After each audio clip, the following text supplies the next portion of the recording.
नमः संस्कृताय। मैं संस्कृत गंगा से सर्वज्ञ भूषण आप सभी श्रोताओं का स्वागत करता हूं। तो आइए हम गुरुदेव के श्री चरणों में निवेदन करते हैं कि आदरणीय गुरुजी प्रोफेसर गिरिजा शंकर शास्त्री जी गीता का अगला पाठ हम सब लोगों को बताएं। नमः संस्कृताय। तो आगे उपदेश करते हुए भगवान ने कहा अगले श्लोक में, व्यवसायात्मिका बुद्धि रेकेह कुरुनंदन बहुशाखा ह्यनंताश्च बुद्धयो व्यवसायिनाम। व्यवसायात्मिका बुद्धि एका इह कुरुनंदन। हे कुरुनंदन, यह अस्मिन् मार्गे व्यवसायात्मिका बुद्धि एका ही। इसका अर्थ है कि हे कुरुनंदन, देखिए बढ़िया शब्द भगवान ने यहाँ पुनः प्रयोग किया। भगवान बीच बीच में अर्जुन के लिए अपने संबंधों को भी बता देते हैं और प्रशंसा भी करते हैं। अर्जुन को विषाद हुआ है, इसलिए भगवान कह रहे हैं हे कुरुनंदन। नंदन शब्द वस्तुतः आनंद देने वाला शब्द, तो किसी को आनंदित करने वाले शब्द का प्रयोग करे। नंदन कहना सबको अच्छा लगता है, क्योंकि उसका अर्थ ही है जो नंदित करे, आनंदित करे, प्रसन्न कर दे। बस न समझने पर एक जगह नंदन, जहाँ वैशाख नंदन शब्द आता है वही केवल निंदा के अर्थ में है। वैशाख नंदन गधे को कहा गया है संस्कृत में, पर यहाँ नंदन का अर्थ जो कुरुनंदन एक शब्द कह दिया।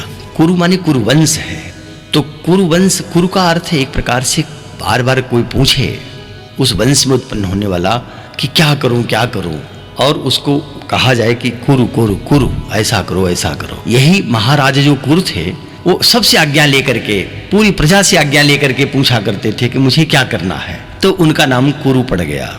और कुरु से जब अण प्रत्यय करते हैं तो कौरव बन जाता है। तो देखा जाए तो कौरव ये धृतराष्ट्र भी है और पांडु भी है, पांडुपुत्र भी हैं। लेकिन यहाँ चूंकि धृतराष्ट्र का राज्य चल रहा है, इसलिए अपने लिए, अपने बेटों के लिए उन्होंने कौरव शब्द प्रयोग करा लिया, और ये पांडु के बेटे हैं इसलिए इनको पांडव कह दिया। लेकिन अर्जुन भी वही कुरुनंदन ही है, कुरुवंश को आनंद देते हैं। इसलिए भगवान कृष्ण कह रहे हैं, देखो अर्जुन, तुम तो कुरुनंदन हो ना, कुरुवंश को तुम आनंदित करने वाले हो, तुम कुल के दीपक हो। इसलिए सुनो, यह इस कल्याण मार्ग में, जो मार्ग तुमको अभी हमने बताया, दो मार्ग हैं। एक तो सांख्य का मार्ग है, ज्ञान का मार्ग, और दूसरा जो मार्ग है वो बुद्धि योग है। तो इस बुद्धि योग माने निष्काम कर्म के लिए जब तुम कर्म आरंभ करोगे, इस मार्ग में व्यवसायात्मिका बुद्धि एका एक एवं एकमात्र बुद्धि जो है वो व्यवसायात्मिका है। व्यवसायात्मिका माने निश्चयात्मिका। बुद्धि का जो कार्य है, बुद्धि क्या है आखिर में? ठीक है, बुद्ध्यते अनया इति धी, जिसके द्वारा हम समझते हैं वो बुद्धि है। लेकिन मन का काम क्या होता है? तो मन का काम कहा कि संकल्प विकल्प, जहां बार बार संकल्प उठे और विकल्प उठे वो होता है मन। तो मन कहीं जाता आता नहीं है। ये नहीं है कि हम यहाँ बैठे हुए और विचार करते हैं कि अमेरिका का, तो मन अमेरिका चला गया ना, अमेरिका भी अपने हृदय में आकर घुस गया, ऐसा कहाँ होता है? तो मन की एक वृत्ति होती, बुद्धि की एक वृत्ति होती है, उसको बुद्ध्याकार वृत्ति कहते हैं। जिस चीज को हमने देखा, चाहे तो हमने अपने घर की वस्तुओं को देखा या बाहर की किसी वस्तु को देखा, और बुद्धि में जब बसा लिया तो बुद्ध्याकार वृत्ति जो है उसी को कहा है कि बुद्धि निश्चित कर ले। जब निश्चित कर लेती है कि ये ऐसा ही है, इदमित्थम, तब उसी को हम निश्चयात्मिका या व्यवसायात्मिका बुद्धि कहते हैं। अगर बुद्धि में अनेक बातें बार बार आती रहें, ये ऐसा भी, ये ऐसा भी, ऐसा भी, तो निश्चय नहीं कर पाने के कारण वह बुद्धि अव्यवसायात्मिका हो जाती है। तो यहाँ कहा कि अर्जुन, जो निश्चयात्मिका बुद्धि है वो तो सिर्फ एक है, एका ही, एका स्त्रीलिंग बुद्धि है ना, इसलिए एका ही, एक ही है। च और अव्यवसायात्मिका बुद्धयः बहुशाखा अनंतास्य। लेकिन अव्यवसायी नाम माने जो अज्ञानी है अथवा जो निष्काम कर्म नहीं करके सकाम कर्म करते हैं, ऐसे सकामी और अज्ञानी पुरुषों के लिए, उन्हीं के लिए, माने जिनकी बुद्धि एक ही वस्तु को अनेक भांति से जान रही है। अथवा हमको क्या चाहिए, भगवान को प्रसन्न किया, भगवान प्रसन्न हो गए, वरदान मांगो, क्या मांगे? अच्छा, हमको धन भी दे दीजिए, हमको पुत्र भी दे दीजिए, पौत्र भी दे दीजिए। एक नहीं, अनेक प्रकार से बुद्धि व्यथित हो रही है, भ्रमित हो रही है, कहीं अंत नहीं हो रहा है बुद्धि का। ठीक उसी प्रकार से है जैसे कोई किसी के सामने प्रश्न आया कि आपको अप्सरा चाहिए अथवा अमृत चाहिए, जो चाहिए एक बता दीजिए। कहता ना, दोनों ठीक है, हमको अप्सरा भी, अमृत भी, देवलोक भी, स्वर्गलोक का राज्य भी, और राजा मैं ही बनूं, इंद्राणी भी, सारी चीजें एक साथ जब बहुत सारी बुद्धि में भ्रम उत्पन्न हो जाते हैं, संशय होने लगते हैं कि हमको ये भी, संशय क्या उसको भ्रम ही कहें, तो ये भ्रम में कि हमको ये भी मिले, कोई अंत न हो, उसी को अव्यवसायी कहते हैं। तो सकामी जो पुरुष होते हैं अज्ञान की दशा में, वो निश्चय ही नहीं कर पाते कि हमारा कर्तव्य कर्म क्या है। अव्यवस्थित चित्त ठीक वैसे है जैसे कि हाथी को स्नान कराना, हाथी को स्नान कराए पुनः धूल धूसरित हो जाता, अथवा ज्ञान का भार हो जाना और ये समझ में ना आना कि कौन हमारा मुख्य कर्तव्य हमारा क्या है, इसको न जानना। इस प्रकार से जो अज्ञानी जन हैं उनकी जो बुद्धि है वो अव्यवसायत्मिका बुद्धयः प्रयोग किया, बुद्धयो अव्यवसायत्मिका। और कैसी है ये अनिश्चय होने वाली बुद्धि? तो कहा कि एक नहीं है, बहुशाखा, बहुत भेद है इसके, ये वर्णन ही नहीं किया जा सकता। अगर एक दो हो या गिनती में आ जाए तो सहस्त्र भी भगवान कह देते। बहुशाखा, इसकी एक शाखाएं नहीं, फल पर फल निकलते चले जाएंगे। और जैसे एक ही बटवृक्ष से असंख्य बटवृक्ष हो जाते हैं, एक बार में जितने फल आए उससे अनंत फिर वृक्ष होंगे, अनंत फल आएंगे, अनंत वृक्ष होते चले जाएंगे। कितने फल है, कोई अंत नहीं। तो इसीलिए जो बुद्धि निश्चित नहीं कर सका जीवन में, जिसको निश्चय बुद्धि नहीं हो सकी कि मेरा कर्तव्य कर्म क्या है, वह उन्हीं अज्ञानियों की भांति बहुशाखा, बहुत भेद वाली, बहुत शाखाओं वाली, और अनंतास्य, अनंत का अर्थ है जिसका कभी अंत नहीं होता। हर व्यक्ति का कर्तव्य निश्चित हो जाना चाहिए और वो स्वयं से तय उसे करना चाहिए कि हमको क्या करना है जीवन में, हमको परमात्मा ने किस योग्य, किस लायक बनाया, हमारे कर्मों के अनुसार हमारी अपनी ड्यूटी, हमारा धर्म क्या है, इसको जो समझता है वो तो निश्चित ही उसकी बुद्धि निश्चयात्मिका हो गई। लेकिन जो निश्चय ही नहीं कर पा रहा है, माने अनिर्णय की स्थिति में है। निश्चय का अर्थ है निःशेषेण चयति, निश्चय का अर्थ है जो चयन करता है, चयन, चय धातु का अर्थ है चुनना। तो निश्चित कर लिया है माने एक रूप से कि हमारा यही मार्ग है। अच्छा, ठीक इसको इस रूप में भी आप समझ सकते हैं कि कोई भी व्यक्ति अगर वो ये तय नहीं कर रहा है कि हमको किधर जाना है, हमारा मार्ग क्या है, तो रेलवे में भी पहुंच गया और टिकट के लिए बढ़ा दिया, पूछा कि कहाँ का टिकट दे, कहीं का दे दें, कहाँ जाना है कुछ तो बताए, कुछ नहीं, हमको जाना है। बिल्कुल यही स्थिति है संसार के जीवों की, मनुष्यों की तो विशेष करके।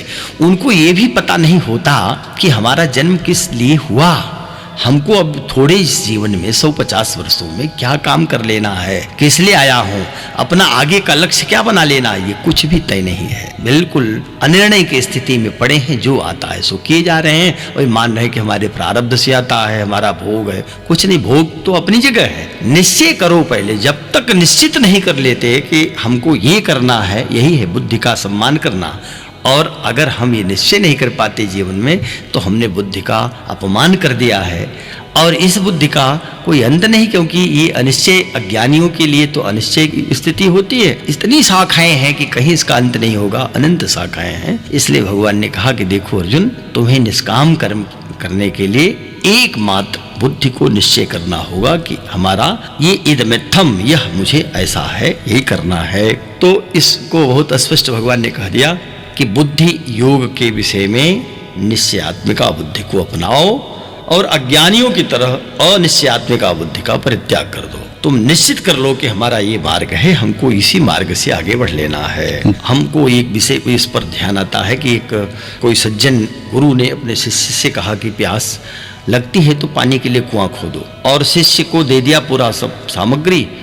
वो कभी 2 हाथ खोदते हैं, कहीं फिर नहीं पानी मिला 4 हाथ खोदते हैं, कहीं 10 हाथ खोदते हैं। ऐसे खोदते हुए हजारों जगह उन्होंने गड्ढे कर डाले और 10-15 हाथ के अंदर न जाएं, और अंत में स्थिति ये आई कि कहीं भी पानी नहीं मिला और जीवन बीत गया।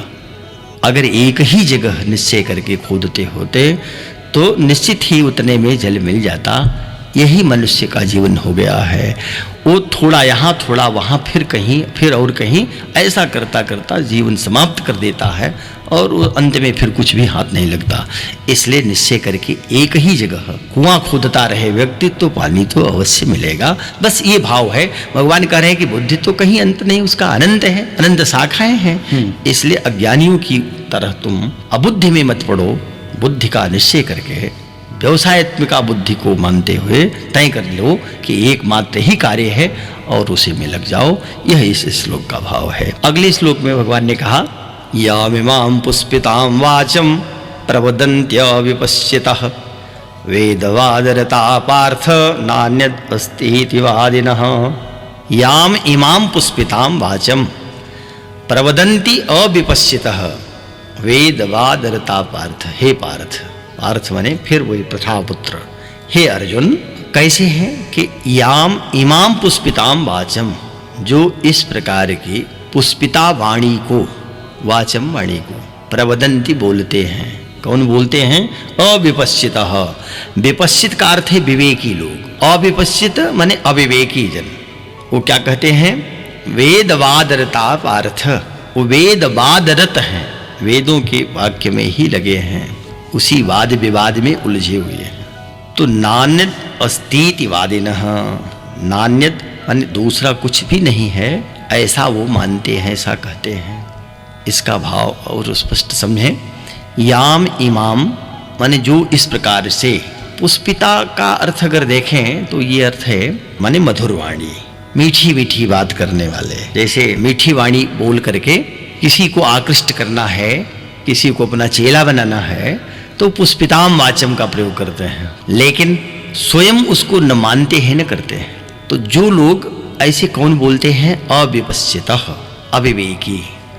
विवेकी जन जो होते हैं वो विवेक पूर्वक एक बात कहते हैं। अविवेकी जो होते हैं उनके पास कहने के लिए कुछ भी नहीं है। जिस किसी प्रकार से हम अपने श्रोता को आकृष्ट कर लें वैसी मीठी वाणी बोला करते हैं। और वेदवादरता से लगता है कि कहीं वेद की निंदा तो नहीं है, वो वेदवादरत हैं। तो वेदरता कहते तब तो ठीक था, वेदवादरता कहा, इसका अर्थ वेद के वादों में रत हैं, उलझे हुए हैं जी। वेद में फंसे होते, वेद का स्वाध्याय करते, वेद का अर्थ करते, तब तो प्रशंसा है। लेकिन वेदवाद, तो वेदों में क्या है?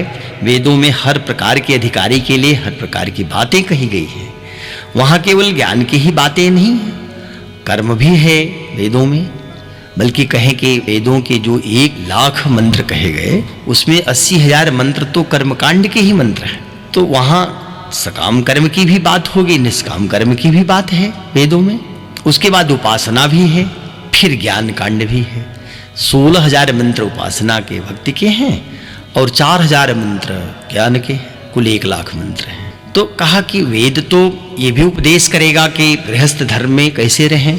वेद का ही प्रसिद्ध मंत्र है जो ऋषि कहता है, उस कृषिमत कृषस्व, कृषि काम करो तुम, अक्षय महादेव्य जुआ मत खेलो, और अक्षय महादेव्य कृषिमित कृषस्व वित्तीय रमस्व बहुमन्यमान्य। कृषि से जितना प्राप्त हो जाए आए, उसी में रमण करो, उसी को बहुत मानो। तो ये बात तो वेद में आएगी। तो कहते हैं कि ये तो ठीक ही है, वेदों ने हर अधिकारी के दृष्टि अच्छी बातें कही गई, पर जो वेदवादरत हैं, वेदों के वाद में लगे हुए हैं, उलझे हुए हैं, नान्यद अस्ति इति वादिनः, उनके लिए फिर दूसरा और कुछ नहीं है। तो वो जो पुष्पिता वाणी का माने मीठी मीठी वाणी का प्रयोग करते हैं, वो केवल कहते बस हैं, वस्तुतः वो करते कुछ नहीं है। तो हे अर्जुन, अब इसका संबंध चूंकि अगले श्लोक से भी जुड़ा हुआ है जहाँ अन्वय होते हैं, तो वो फिर कहा उसे में, कामात्मानः स्वर्ग परा जन्म कर्म फल प्रदाम क्रिया विशेष बहुलाम भोगैश्वर्य गतिम प्रति। इसका अर्थ है कि अर्जुन, अविपश्चितः जो पूर्व से अर्थ लिया है, वो अविवेकी जन जो हैं, जन्म कर्म फल प्रदाम, जन्म और कर्म फल को कैसे, तो कह दिया कि स्वर्ग परा, जो स्वर्ग देने वाली। वेदों में बात आती है कि यज्ञ करो, तो कहा कि किस लिए करें यज्ञ, तो कह दिया कि वो यज्ञ स्वर्ग कामो यजेत, ज्योतिष्टोम यज्ञ करें स्वर्ग कामना से। स्वर्ग की प्राप्ति करनी है तो फिर आप करिए यज्ञ। अच्छा नहीं, हमको स्वर्ग नहीं चाहिए, पुत्र चाहिए, तो पुत्रेष्ट यज्ञ करिए। वर्षा नहीं हो रही, फसल नष्ट होंगी, तो कार्यष्ट यज्ञ करिए। शत्रु हमको परेशान कर रहा है, सेन याज्ञ करिए। तो अनेक यज्ञों की चर्चा तो वेदों में है, वो कर्म से ही संबंध रख रहा है। तो कहा कि कामात्मानः, काम का अर्थ है इच्छानुसार अपने को प्राप्ति, कैसी, स्वर्ग पराम, स्वर्ग की प्राप्ति। और जन्म कर्म फल प्रदाम माने कर्म रूपी या जन्म रूप कर्म फल को, प्रदाम माने देने वाली, और क्या भोगैश्वर्य, भोग को और ऐश्वर्य को, गति को, माने ऐश्वर्य की प्राप्ति के लिए क्या है, क्रिया विशेष बहुलाम, बहुत सी क्रियाओं के विस्तार वाले, एक दो क्रिया नहीं बल्कि अनेक क्रियाओं के विस्तार वाले, इमाम पुष्पिताम वाचम प्रवदंती, ये बात कह दी। इमाम मन इस प्रकार की मीठी वाणी बोला करते हैं। कौन कहा करते हैं? वो अविपस्सित, माने जो अज्ञानी जन हैं, अविवेकी जन हैं, वो कहते हैं कि भाई अगर आप जन्म और कर्म के फल को प्राप्त करना चाहते हैं तो भोग ग्रहण करिए, भोगे रमस्व, भोग में रमण करो। ये कौन कहता है? जो अविवेकी हैं। कहा कि अच्छा ऐश्वर्य के प्रति आप केवल धन कमाते रहिए, धन ही सब कुछ है, ऐसा भी जो कहता है, निश्चित मीठी वाणी बोल करके जो जिसको सुनाता है, जिसको अपना शिष्य बनाता है, उसके प्रति निश्चित ही उसका संसार के ओह में फंसाता है, आसक्ति को बढ़ाता है। इसलिए ऐसे अज्ञानियों की बातों में मत आना, क्योंकि वो तो वेदवाद रता लोग हैं, केवल उसमें प्रीति रखते हैं। वेद में प्रीति रखने वाले वो कहते स्वर्ग परा, सबसे बढ़ करके और कोई बात नहीं। अगर सबसे बड़ी चीज कोई है तो स्वर्ग परा, माने सर्वश्रेष्ठ तो स्वर्ग है। तो स्वर्ग को प्राप्त करने के लिए केवल यज्ञ करो, ज्योतिष्टोम करो, और भोग यहाँ इस लोक में भोग प्राप्त करो, पृथ्वी लोक में अगर हो तो ऐश्वर्य प्राप्त करो, और स्वर्ग अंतिम प्राप्ति है तो स्वर्ग की प्राप्ति के लिए यज्ञ इत्यादि करिए। इस प्रकार से बहुत सी क्रियाओं के विस्तार वाले, क्रिया विशेष बहुलाम, माने अनेक कर्मों को समझाते हैं, कहते हैं। कौन कहते हैं? वही अविवेकी जन। इस प्रकार की वाणी का प्रयोग करके वो जो करता है, साधक है, साधक के जीवन को विनष्ट कर देते हैं। इसलिए भगवान ने कहा, अर्जुन तुम केवल मीठी मीठी बातों में मत आ जाओ, तुम ये पुष्पिता वाणी में मत फंस जाओ कि स्वर्ग ही सब कुछ है और हमको इस सृष्टि में भोग चाहिए, ऐश्वर्य चाहिए, बस हमारा इतना ही कार्य है, इसको भी मत समझो। तुम बुद्धि का निश्चय करके ये तय करो कि तुम्हें क्या करना चाहिए, तुम्हारा कर्तव्य कर्म क्या है। इस प्रकार से इन लोगों के कथनों में कभी भी तुम न उलझो। ये अविवेकियों का मार्ग है, विवेकियों का मार्ग नहीं है, ये बुद्धिमानों का मार्ग नहीं है, ये तो मूर्खों का मार्ग है। इस प्रकार से भगवान ने इस श्लोक के माध्यम से यहाँ अर्जुन को निष्काम कर्म की ओर चलने की प्रेरणा दी है। आगे के श्लोक में भगवान ने अर्जुन को समझाया। भगवान ने कहा कि भोगैश्वर्य प्रसक्तानाम तयापहृत चेतसाम व्यवसायात्मिका बुद्धि समाधौ न विधीयते। भोगैश्वर्य प्रसक्तानाम तयापहृत चेतसाम, तया अपहृत चेतसाम, तया माने उस वाणी के द्वारा, यहाँ अन्वय उसी पुष्पिता वाणी का, पुष्पिता वाक का अन्वय है कि तया माने उस वाणी के द्वारा, अपहृत चेतसाम, जिनका चित्त अपहृत हो गया, माने हरण कर लिया जा चुका है, हरे हुए चित्त वाले, और भोगैश्वर्य प्रसक्ता नाम, भोग और ऐश्वर्य में जिनकी प्रसक्ति हो गई, प्रसक्ति माने आसक्ति, प्रकर्षेण सक्तः, सक्त माने होता है सटना, सटना माने बिल्कुल जुड़ जाना। जैसे अभिनिवेश होता है, शरीर से भी अभिनिवेश होता है, हम स्वर्ग में जाएं तो इसी शरीर से जाएं, इस पृथ्वी लोक में रहें इसी शरीर से रहें, शरीर को बिल्कुल कष्ट न हो तो शरीर को अपना मान लिया, माने शरीर से हम सक्त हो गए, जुड़ गए हैं, इसी को कहा है प्रसक्त, प्रकर्षेण सक्तः। तो जो ऐश्वर्य में आसक्ति जिनकी है, ऐसे जो लोग हैं, कहा कि व्यवसायात्मिका बुद्धि ही समाधौ न विधीयते। समाधौ का अर्थ है अंतःकरण, हृदय। समाधि वह नहीं जो अष्टांग योग में समाधि अंतिम है, यम नियम आसन प्राणायाम प्रत्याहार धारणा ध्यान फिर समाधि, वह समाधि नहीं है। देखें समाधि क्या है, एक ढंग से देखें तो स्थूल शरीर है, तो स्थूल शरीर में होती है व्याधि रोग, उसके बाद मन है तो मन में होती आधि, माने एक प्रकार का रोग है मानसिक रोग, उसको आधि कहते हैं। इसके बाद देखें तीसरी बुद्धि होती है, मन के नीचे बुद्धि, मन से कहें कि श्रेष्ठ है बुद्धि, मन पर भी बुद्धि का नियंत्रण होता है। तो शरीर में व्याधि, मन में आधि और बुद्धि में समाधि, और ये तीनों कहाँ है तो कहा ये उपाधि में है। उपाधि क्या है? उपाधि माने बिल्कुल व्यक्ति को एक उपाधि दे दी जाती है, ये आपका ये पद, ये आपका ये जो है आस्पद, ये अमुख पद पर विराजमान, आप यहाँ के सबसे बड़े। तो जिस प्रकार से ये वस्त्र धारण करता है व्यक्ति ना, उसी प्रकार से उपाधियां भी व्यक्ति को देकर उसी में बांध दी जाती है। उस उपाधि को ही सर्वस्व मान बैठता है कि हम अमुक हैं, और उसमें उसको आसक्ति हो जाती है। तो कहा कि देखिए यहाँ व्यवसायात्मिका जो बुद्धि है, वह निश्चयात्मक बुद्धि, वह अंतःकरण में उन पुरुषों के, कौन से पुरुष जिनका चित्त अपहृत हो गया, हरित हो गया, हरण कर लिया जा चुका है, जिन्होंने ये वाणी सुनी कि स्वर्ग मिलता है तो स्वर्ग में अप्सराएं मिलेंगी, स्वर्ग में अमृत मिलेगा, स्वर्ग में विमान मिलेंगे, जहाँ इच्छा करेंगे वहाँ पहुँच जाएंगे। तो इस प्रकार से जिसकी चित्तवृत्ति हरण कर ली गई है मीठी वाणी के द्वारा, अविवेकी जनों के कहे गए पुष्पिता वाणी से, मधुर वाणी से जब व्यक्ति का चित्त हरण कर लिया जा चुका है, और कहाँ उसकी आसक्ति बढ़ गई, तो कहा भोग और ऐश्वर्य में। यहाँ भी सुख भोगो और मरने के बाद स्वर्ग मिले तो स्वर्ग में भी सुख भोगो। इस प्रकार से उन पुरुषों के अंतःकरण में कभी भी बुद्धि जो होगी वो निश्चयात्मिका नहीं होगी, वो सदैव अनिश्चय की स्थिति में बने रहेंगे।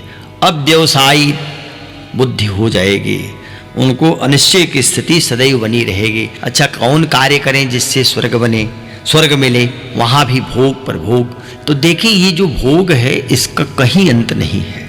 भर्तृहरि को कहना पड़ा कि भोगा न भुक्ता वयमेव भुक्ता। भोग नहीं भोगे जाते, भोग ही मनुष्य को भोग लेते हैं।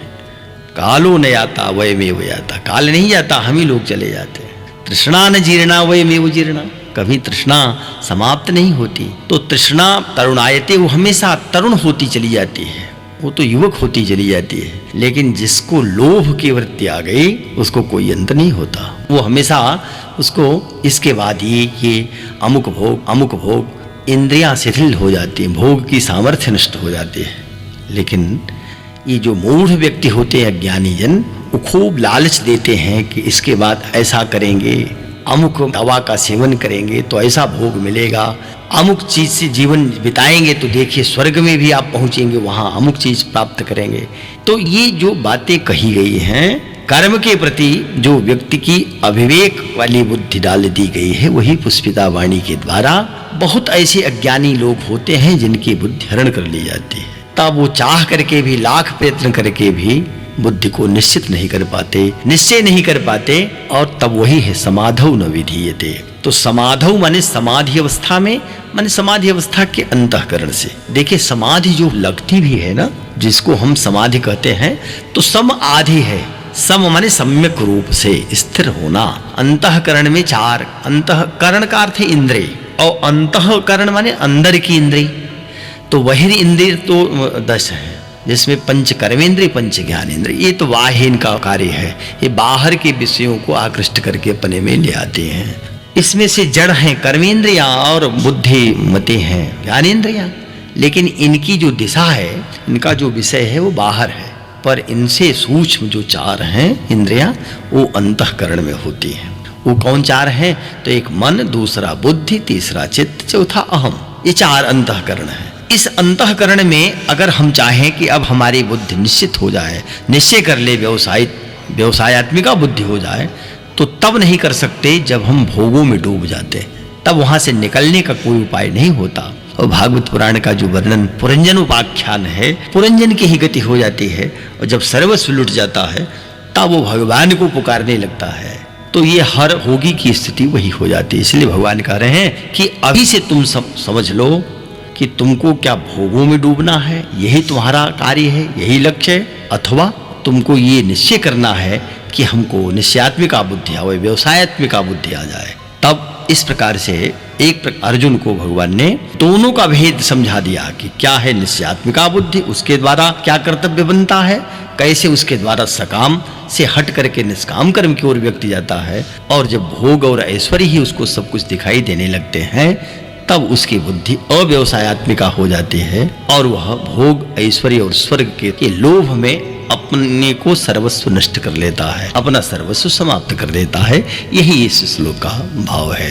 अगले श्लोक में फिर भगवान ने, चूंकि वेदवादरता चूंकि शब्द आ चुका है, इसलिए भगवान ने अगले श्लोक में कहा कि त्रैगुणीय विषया वेदा निस्त्रैगुणीयो भवार्जुन निर्द्वंद्वो नित्य सत्वस्थो निर्योगक्षेम आत्मवान।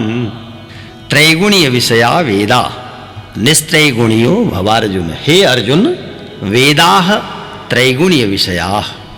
यहाँ अर्जुन ही प्रयोग किया। अर्जुन अर्जनाति थे, अर्जुन सरल हृदय जिसका है, जिसका अंतःकरण निर्मल है, इसलिए हे अर्जुन, अर्जनात से अर्जुन ही बनता है। और रिज धातु का अर्थ भी सीधा होना, सरल। एक अर्जुन वृक्ष होता बिल्कुल सीधे सरल, उसमें कहीं बीच में शाखाएं नहीं, सीधे ऊपर चला जाता। तो अर्जुन का अर्थ है तुम तो बहुत सीधे हो, बहुत सरल हो, अंतःकरण कितना पवित्र है। इसलिए भगवान ने कहा हे अर्जुन, त्रैगुणीय विषया वेदा।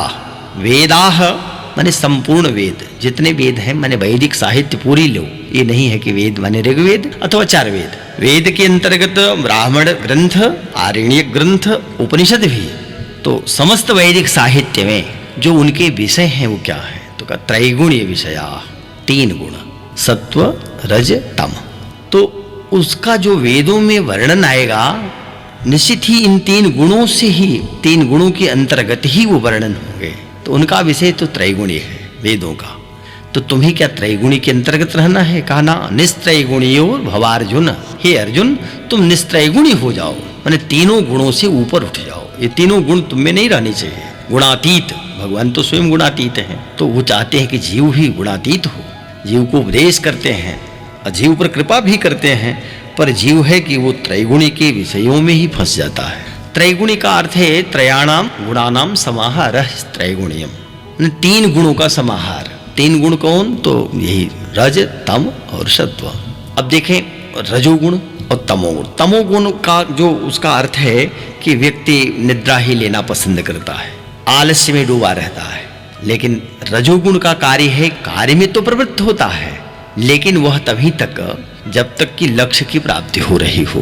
वो रजोगुण का धर्म है कि रजोगुण में क्रोध भी, लोभ भी बना रहता है। लोभ के वशीभूत होकर, क्रोध के वशीभूत होकर के, अथवा काम के वशीभूत होकर के जब कार्य में लगता है तो रजोगुण। रजोगुण का विषय ही है अर्थ, काम और लोभ, कह लेंगे मोह, सब रजोगुण के विषय हैं।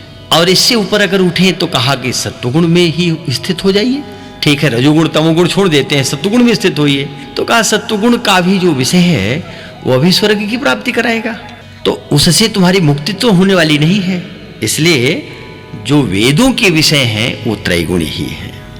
3 गुण से अभिप्राय 3 गुणों के जो कार्य है वह संसार के विषय है। और उस संसार के विषयों का जो प्रकाश होता है, विषय का प्रकाश, जैसे हम इंद्रियों के माध्यम से विषयों का आहरण करते हैं, तो जिह्वा के माध्यम से रस की अनुभूति, सुंदर शब्द कर्ण के माध्यम से अपनी प्रशंसा सुनना, नेत्रों से सुंदर रूप को देखना, अथवा त्वचा से सुंदर वस्तुओं का स्पर्श, ये जो कुछ भी है ये सत्वरज तम के विषयों का ही ग्रहण करना होता है। भगवान ने कहा कि अर्जुन तुम निस्त्रैगुणी हो जाओ। निस्त्रैगुणी का अर्थ है कि इन विषयों से ऊपर उठ जाओ, और यही है निस्त्रैगुणी। निस्त्रैगुणी व्यक्ति जो होता है वो ठीक उसी प्रकार से जैसे शंकराचार्य की स्थिति है। जब शंकराचार्य ने अपनी माँ को वचन दिया था कि माँ सन्यासी होने दो, तुम्हारे अंतिम समय में मैं जरूर आऊँगा, तुम्हारा अंतिम कर्म भी करूँगा। और उनकी माँ की मृत्यु हुई तो भगवान शंकराचार्य माँ के पास पहुँच गए। तब वहाँ के लोगों ने निषेध किया कि सन्यासी को अग्नि स्पर्श नहीं करनी चाहिए, कैसे तुम माँ की क्रिया करोगे? तो भगवान शंकराचार्य ने कहा था कि नहीं, निस्त्रैगुणी पथि विचरताम को विधि को निषेध। मैं तो निस्त्रैगुणी हो चुका हूँ, मेरे लिए अब विधि निषेध क्या है? तो विधि और निषेध जो है वो जो त्रैगुणी के अंतर्गत है उन्हीं के लिए होती है। विधि चाहे वेद के द्वारा प्रतिपादित हो, चाहे तो स्मृति के द्वारा हो, श्रुति की हो या स्मृति की हो, अथवा अन्य पुराण आदि के द्वारा जो बातें कही गई हैं, जो परंपरा में भी हैं, वह उत्सव के लिए हुआ करते हैं जो कि त्रैगुणी के अंतर्गत विचरण कर रहा हो, त्रैगुणी में जी रहा हो, त्रैगुणी के विषयों का ही भोग कर रहा हो। और यह वही व्यक्ति हो सकता है जो सकाम कर्म में लगा रहता है। निष्काम कर्म में जो आ गया वो निश्चित ही निस्त्रैगुणी हो जाता है। इसलिए भगवान ने कहा कि अर्जुन निर्द्वंद्वः नित्य सत्वस्थः निर्योगक्षेम आत्मवान्। हे अर्जुन तुम निर्द्वंद हो जाओ। निर्गतः द्वंद्वः यस्मात्, यस्मात् निर्गतः द्वंद्वः, जहाँ से द्वंद्व निकल जाए। द्वंद्व माने दो का, जो पहले ही शुरू में कहा कि लाभा लाभा जया जयऊ, तो जहाँ लाभ हानि ये द्वंद्व है, और जय पराजय ये द्वंद्व है, सुख दुख ये द्वंद्व है, और दिन रात्रि ये द्वंद्व है। भगवान ने आगे कहा, यावानर्थोदपाने सर्वतः संप्लुतोदके तावान् सर्वेषु वेदेषु ब्राह्मणस्य विजानतः। यावान अर्थ उदपाने सर्वतः संप्लुतोदके तावान सर्वेषु वेदेषु ब्राह्मणस्य विजानतः। हे अर्जुन, सर्वतः माने सभी ओर से, संप्लुतोदके, संप्लुत उदके, उदक माने जल और संप्लुत माने परिपूर्ण, भरा हुआ है, लबालब भरा है। कहाँ? समुद्र ही ले लीजिए, समुद्र को संप्लुतोदक है। तो परिपूर्ण जहाँ जल है उसके प्राप्त हो जाने पर किसी को भरा हुआ पूरा जल प्राप्त हो जाए, गंगा जी प्राप्त हो जाए, अब वह उदपाने यावान अर्थ अस्ति, माने जल पीने में जल की जरूरत जितने में उसकी होगी, यावान माने जितना, जितना अर्थ माने प्रयोजन उसका होगा। परिपूर्ण जल है, समुद्र लहरा रहा है, अथवा समुद्र का जल मान लीजिए खा रहा है, गंगा जी को ही कह लें, तो संपूर्ण गंगा जी विद्यमान है, उसमें से जितना अपना प्रयोजन है उसको विजानतः, विशेषेण जानतः, विशेष ज्ञान रखने वाले, माने अच्छी प्रकार से जो ज्ञान माने ब्रह्म को जानने वाले हैं उनके लिए विजानतः है। ऐसे ब्राह्मणस्य विद्वान लोग, विद्वज्जन, सर्वेषु वेदेषु, संपूर्ण वेदों में, तो वेद तो बहुत हैं, वेदों के विषय भी बहुत हैं, वेद अनंत हैं, अनंता वै वेदाः, वेद कोई एक नहीं, अनंत वेद, अनंता वै वेदाः। तब संपूर्ण वेदों से जितनी बातें कही गई सब अपने जीवन में हम कहाँ तक उतारेंगे? तो कहा कि ठीक है, जैसे बड़े जलाशय के प्राप्त हो जाने पर जल के लिए फिर थोड़े में ही हमारी तृप्ति हो जा रही है, एक लोटा जल से, एक बाल्टी जल से अगर हमारी तृप्ति हो रही है, वैसे ही ब्रह्मानंद की प्राप्ति जब हो रही है तो उसी ब्रह्मानंद में डूबो। अब उसके लिए ये आवश्यकता नहीं है कि वेदों का ही स्वाध्याय करते रहें। वेद का स्वाध्याय वहां तक आवश्यक है जहां तक कि ब्रह्म की प्राप्ति न हुई हो, आत्मबोध न हुआ हो। अब जैसे गंगा स्नान करना हो तो गंगोत्री, ऊपर कहें गोमुख, गोमुख से गंगा जी निकल करके बंगाल की खाड़ी तक जाती हैं यात्रा करते हुए। तो गंगा स्नान करने के लिए किसी को क्या गोमुख से डुबकी लगा करके बंगाल की खाड़ी तक जाना होगा तब गंगा स्नान कहा जाएगा? नहीं, यह अर्थ नहीं है। अर्थ बस इतना ही है कि गंगा स्नान तो जैसे कहीं थोड़े से जल में अपना स्नान हो गया, ठीक उसी प्रकार से संपूर्ण वेदों के रहने पर भी जितने से हमको ब्रह्मानंद की प्राप्ति हो रही है उतना ही अपना प्रयोजन होता है। वेदेषु तावान, तावान माने उतना ही प्रयोजन है हमारा। भगवान अर्जुन से कह रहे हैं कि अर्जुन, प्रत्येक जीवात्मा का कर्तव्य उतना ही है कि भले ही अनंत वेद हैं और अधिकारी के भेद से सबके लिए सब प्रकार की बातें वेदों में कही गई है। वेदों ने प्रशंसात्मक बातें भी कहीं कही, अर्थवाद भी कहीं कहीं दिखाई पड़ता है, लेकिन उसका अभिप्राय यही है कि व्यक्ति को उसके कर्म में लगाना वेदों का प्रयोजन है। कभी जैसे माँ, छोटे बच्चे नाराज होते, नहीं पढ़ना चाहते, पढ़ने में उनका मन नहीं रमता, खेलना ही चाहते हैं, तो माँ बच्चे को थोड़ी मिठाई चखा देती है। अब मिठाई का स्वाद जब बच्चे को मिलता है तो और मांगता है। फिर माँ कहती है कि नहीं बेटा, पहले तुम पढ़ो, अगर पढ़ोगे तो तुमको हम खूब मिठाई देंगे। तब बच्चे को मिठाई के लोभ से फिर पढ़ने के लिए बाध्य करते हो, बच्चा फिर पढ़ने लगता है। तो माँ मिठाई देना यहाँ प्रयोजन नहीं है। मिठाई का अभिप्राय सिर्फ यही है कि उसको पढ़ने में प्रवृत्त करा देना। तो वेदों का प्रयोजन कितना है? वेद चाहते हैं कि जीवात्मा अपने अधिकार के अनुसार अपने कर्मों में प्रवृत्त हो जाए, लग जाए। उसके लिए कहीं कहीं पुष्पिता वाणी भी कह दिया है, कहीं मधुर वाणी का भी प्रयोग कर दिया है। अच्छा, स्वर्ग कामो यजेत कह दिया, वेद ने कह दिया कि ठीक है तुम्हारी इच्छा स्वर्ग की है तो उसके लिए यजन करो। तो यहाँ कह रहे हैं भगवान कि देखो अर्जुन, इस धराधाम पर अथवा कहीं भी संपूर्ण या परिपूर्ण रूप से जलाशय है, जल भरा पड़ा है, लेकिन प्रत्येक व्यक्ति, प्रत्येक जीवात्मा जितने से अपनी तृप्ति हो जाती है उतना जल ग्रहण कर लेता है।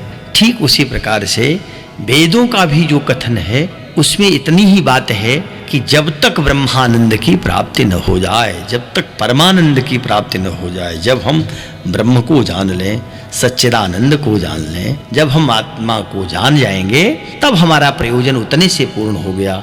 अब जब हम आत्मा को जान गए तो आगे से उसका क्या प्रयोजन? ठीक उतनी बात है जैसे किसी ने नाव से नदी को पार किया, तो नाव से नदी को पार करने के बाद नाव के प्रति आसक्ति बनी रही कि अच्छा नाव अब अपने घर में भी ले चले, इसको बहुत कृपा इसने किया, हमको नदी पार कराया। ये अभिप्राय नहीं है, ये नहीं होना चाहिए। अगर ऐसा अभिप्राय व्यक्ति का बना रहा कि ठीक है इससे हम पार उतरे तो अब इसको भी अपने घर में रखें, ऐसा नहीं है। ठीक यही बात कह रहे हैं भगवान कि भाई आपका तो प्रयोजन इतना ही है कि जितने से आपका अपना मार्ग, अपना कर्तव्य निश्चय हो जाए।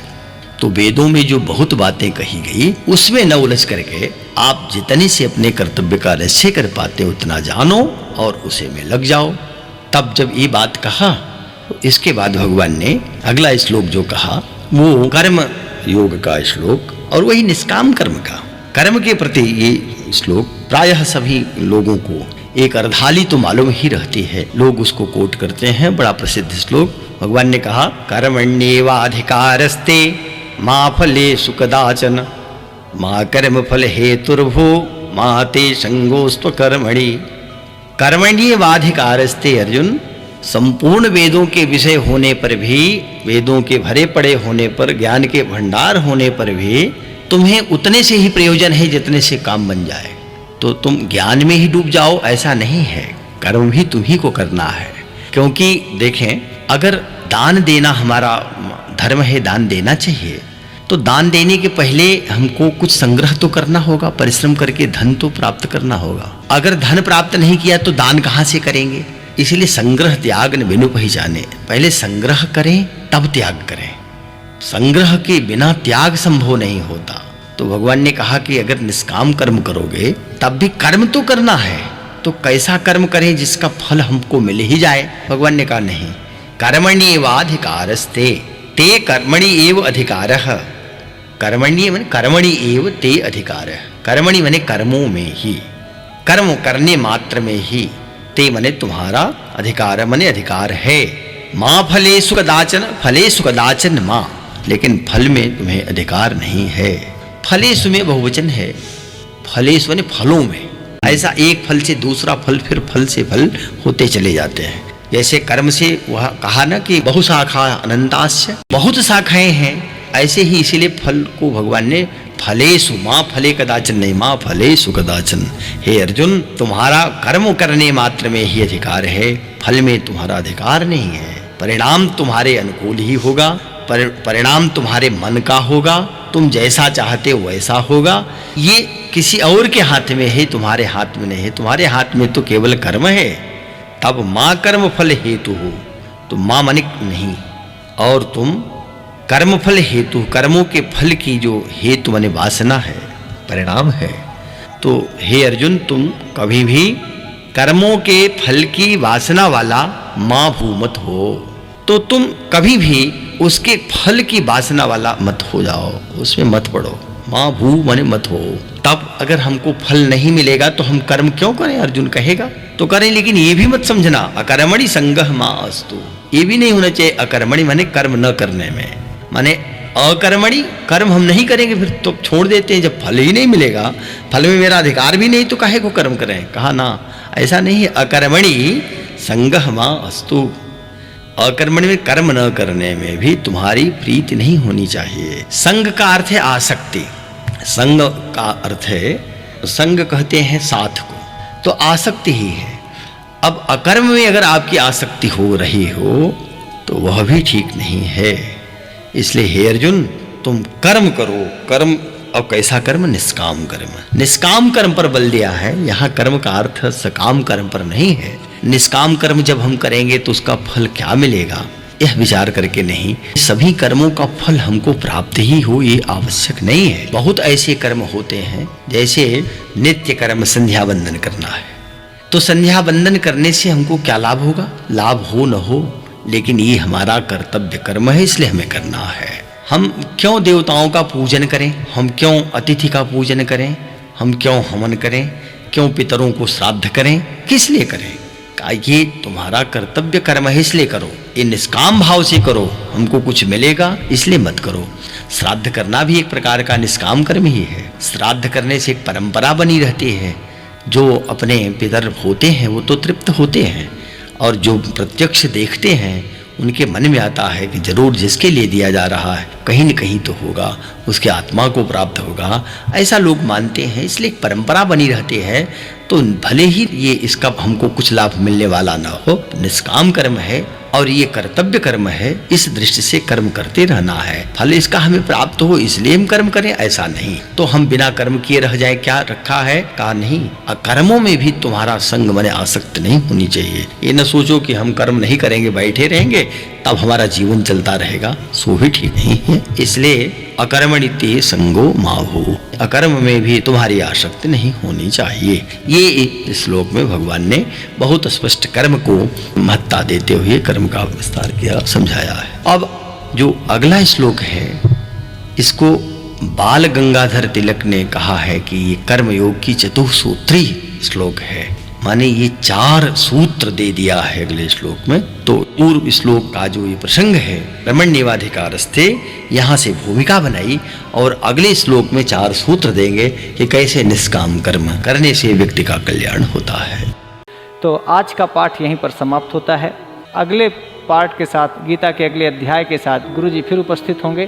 तब तक के लिए नमः संस्कृताय।